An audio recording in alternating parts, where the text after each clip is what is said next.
Hello guys and welcome back to the channel. Thank you very much for tuning in. Today we are going to be teaching you how to make an intro, right?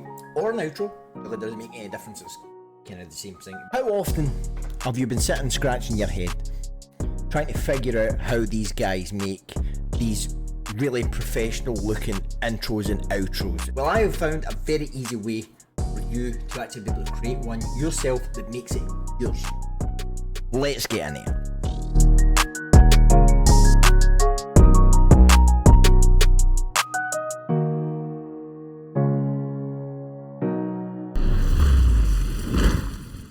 You're going to go to your web browser and you're going to type www.panzoid.com, Panzoid, and what it'll do, it'll bring you to this homepage. Now, everything on here you can search by creators that you follow, because you can follow creators, and you can actually speak to people back and forward as well. So you basically go through this and you have a look to see what kind of suits your style, something that you kind of want to do. Now that's just kind of caught my eye right now. Drifter, right? Get to Drifter's profile. Drifter will actually have a whole bunch of different ones that he's actually created. If they've created multiple, they will come up in here. Now, this is one I actually follow myself, and this was one I actually based my original kind of quick intro on as well. So we'll open up and click Maker. Big blue button at the bottom of the one you've selected. So this is the basic 3D render of it. Not too pretty straightforward. Multiple text. Casey Drifter, right? So I'm going to go and check this out.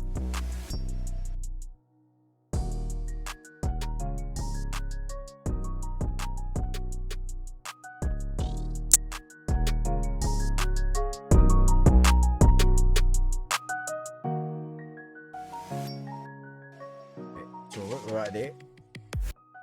I got it to bit there. There we go. So we'll pause it kind of where we can see all the text on the screen. Alright mate, you're a legend. Sorry about that.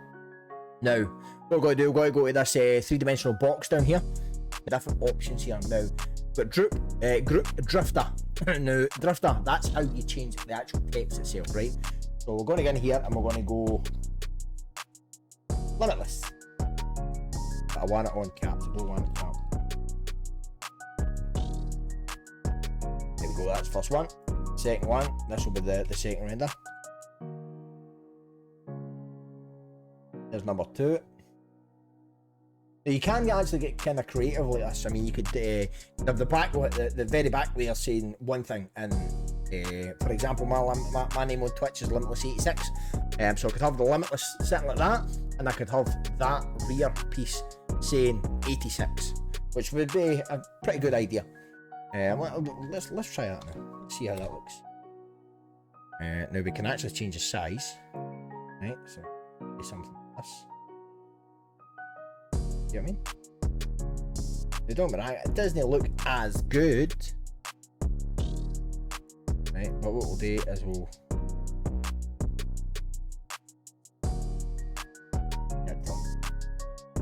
go. So height 20. So that's that, perfect. That is kind of it in a nutshell. As simple as that. That's a very, very simple and easy way to do it. So basic again, change your parameters. Bish bash bosh, Bob your auntie. We've got to kind of something that we like. Let's get a wee playthrough.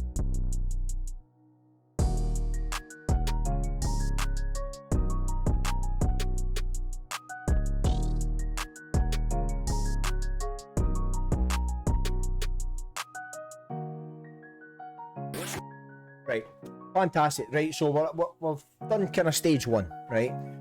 Stage 2 now. We don't like this Casey, right? We need to get rid of Casey now.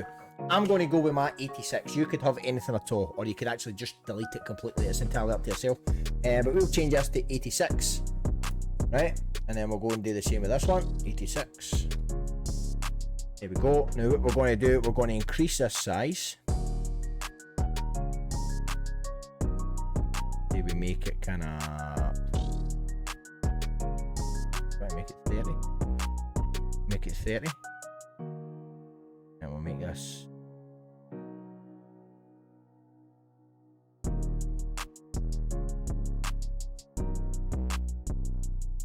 something that kind of looks right.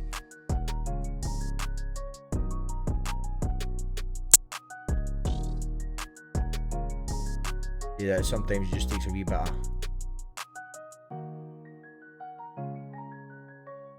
kind of like that. Still be able to see what it is. Detail.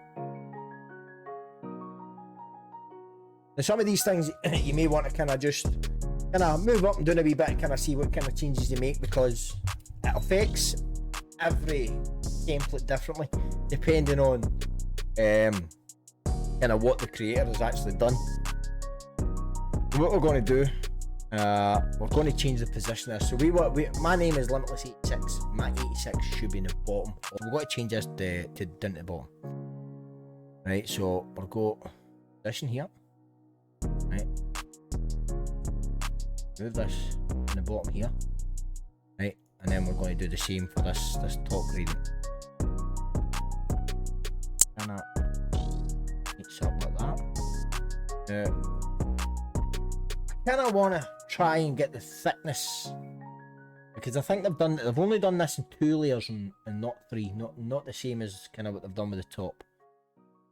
So we're going to kind of bevel size.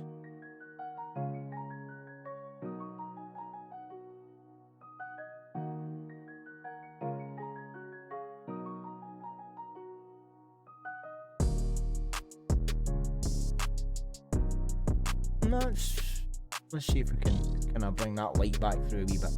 That's a bit easier to read, but I still want the light to pop through it, you know what I mean? So let's see if we can bring this light through. Brought light.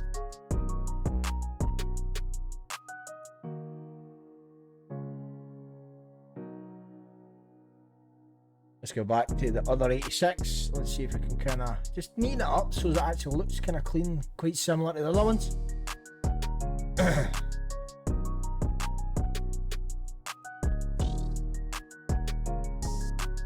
That's your actual size. That's kind of depth, thickness.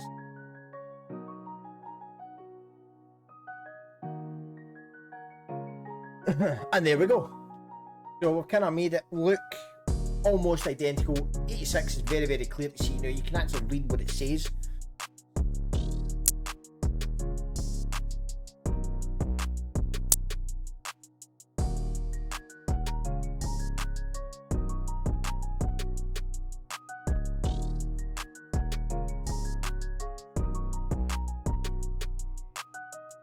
That's kind of a little bit funky chicken, that one, I would say. Now what we're going to do, we're going to change the position again, because I don't like the fact the Limitless is in the middle but the 86 is at the bottom of the screen. I want the two of them and bang in the middle, right? So what we're going to do, we're going to go to text Limitless. We're going to move the position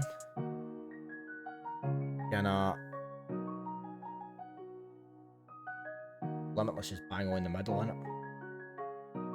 Use copy that. The underside of the top of the T. At 11 point G. This one. G. One. If you don't know, keyboard shortcuts are very, very important when actually doing anything like this. It makes your life so much easier rather than having to click. So remember, hold Control, press C to copy, hold Control, press V to paste, right? So it just means you can like grab each parameter and just kind of copy it all the way through. It just makes things so much easier. Now what we're going to do, we're going to move this 86 up a little bit. We're going to kind of figure... I would say something like that. So what we got, minus 49. Minus 49.5, right? Control C. 86. There we go, back in line. So you figure out where you want one, just copy the position, the parameters. Now, the middle position is obviously your vertical. Left side, left and right.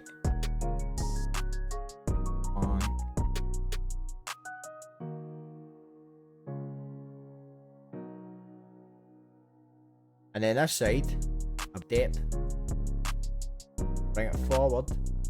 You see? Have to bring it all the way forward.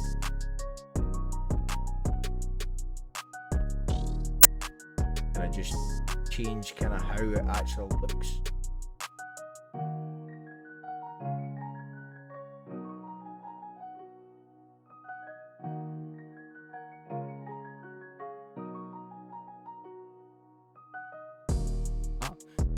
What we'll do, we'll bring the 6 in.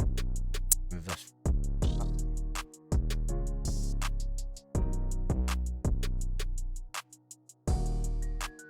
So it's no overpowering and it looks kind of, that's the last thing that we need. Right, so that's, I've roughly got it roughly in the middle. Which, like I said, it was only kind of rough estimate. Right, we'll run this back again.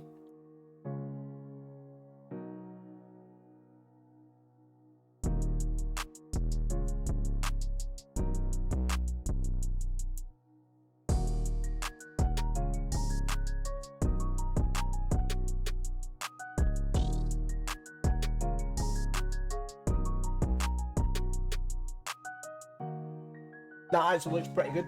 Now that is a pretty simple, straightforward explanation and tutorial on exactly how to do it.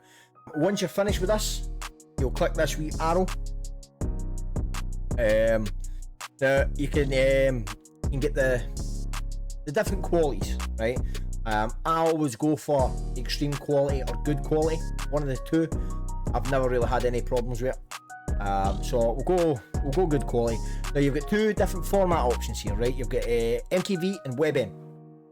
The MKV and WebM both work with OBS, but they do not work for DaVinci Resolve. I've not been able to get them to work. I can't import them as an MKV or a WebM file. It just does not work for me.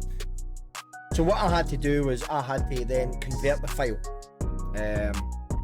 into something else. Now the file converter that I do use myself is called Handbrake. This is it here. Handbrake itself is actually free. It doesn't cost you a penny at all. I will get the link, and I will get the link put down in the description below. So I will also drop the link for Panzoid as well. But I'm not going to run through a tutorial on this. I will leave this for another video. If anybody does want a tutorial on this, do me a wee favour, leave a wee comment, let me know what you want to see next. So guys, that is going to do us for this video today. Thank you very much for tuning in. Like, subscribe, and I'll catch you again in the next one. Peace. I'm back, baby.